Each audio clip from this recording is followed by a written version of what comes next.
All right, let's dive into a genuine historical whodunit, a puzzle that takes us all the way back to the dawn of European civilization. See, hidden away in the mountains between Spain and France, there are a people whose language and, believe it or not, their DNA seem to come from a lost world. Today, we're going to try and uncover the Basque enigma.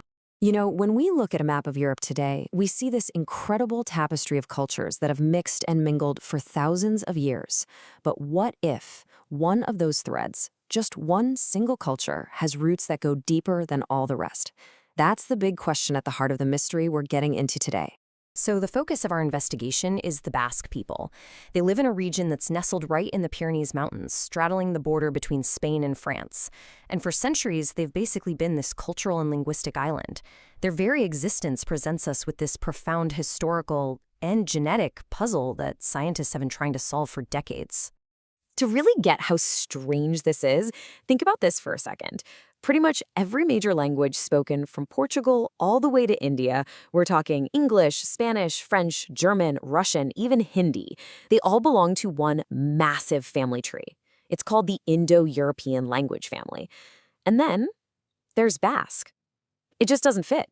It has no relatives. It's a complete and total anomaly. So, our investigation really kicks off with the most obvious clue, a voice that's literally echoing from a forgotten time.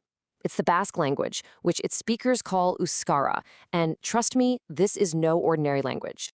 Euskara is what linguists call a language isolate. That means it stands completely, utterly alone. It has no known relatives, living or dead.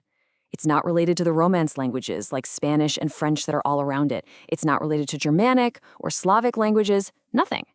That is incredibly rare, especially in a place as interconnected as Europe.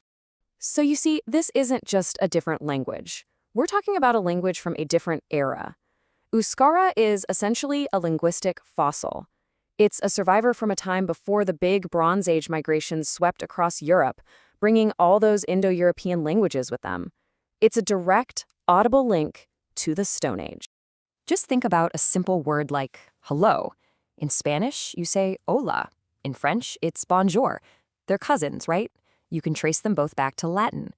But the Basque word caixo, it comes from a totally different world. It shares no common ancestor with its neighbors. It's literally like hearing a word from a lost civilization. Now, this whole language mystery is powerful, for sure, but it's only half the story. It forces us to ask an even deeper question. If the words these people speak are so ancient, what about the people themselves? What kind of story is written in their DNA? Okay, so our second major clue isn't found in some old book or carved on a stone tablet. It's written in the blood of the Basque people themselves. And modern genetics, well, it gives us this incredibly powerful lens to look back in time to trace the movements and relationships of ancient peoples in ways we never could have imagined before. Let's start with a number that just jumps off the page, 25%. This number represents the rough percentage of the Basque population that has an Rh-negative blood type. Now, on its own, that might not sound like much, but in the world of population genetics, that is a massive, flashing signal. And here's why. It's one of the highest frequencies of this particular blood type found anywhere on Earth. To put that in perspective, most of Europe is around 15%, while Asia and Africa are way down, closer to 1%. Now, because this is a recessive trait that gets diluted really easily when populations mix, such a high concentration points to one major thing: remarkable long-term isolation. But the story gets even deeper. By sequencing ancient DNA from skeletons, scientists have managed to trace this unique genetic signature way back in time. And the results are just stunning. It turns out the Basque people are the closest living genetic relatives to the very first Neolithic farmers who brought agriculture to the Iberian Peninsula some 7,500 years ago. Okay, hold on. So we have two powerful, but kind of conflicting clues, right?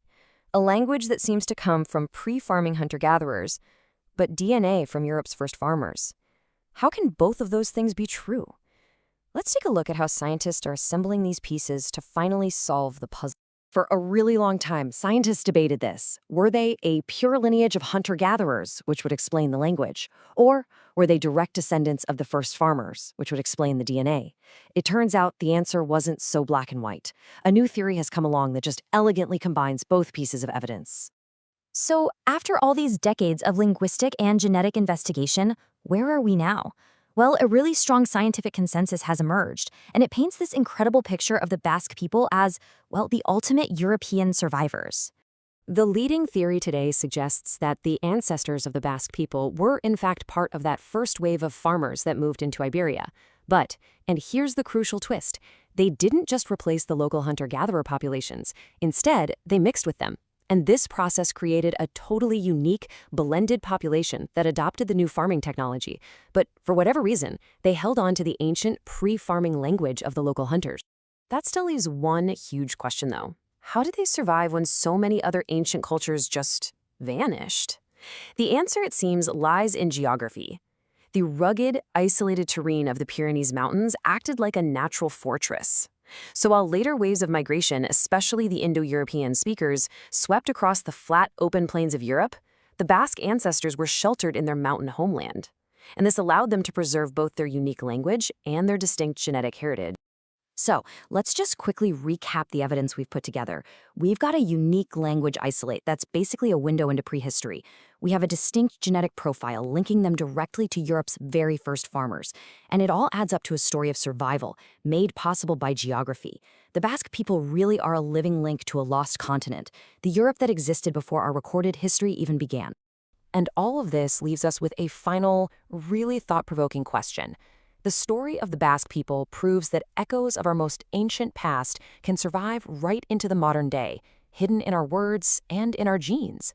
It just makes you wonder, if this one incredible story of survival was preserved in the mountains of the Pyrenees, what other ancient stories, what other lost worlds are still waiting to be rediscovered, locked away in our own DNA?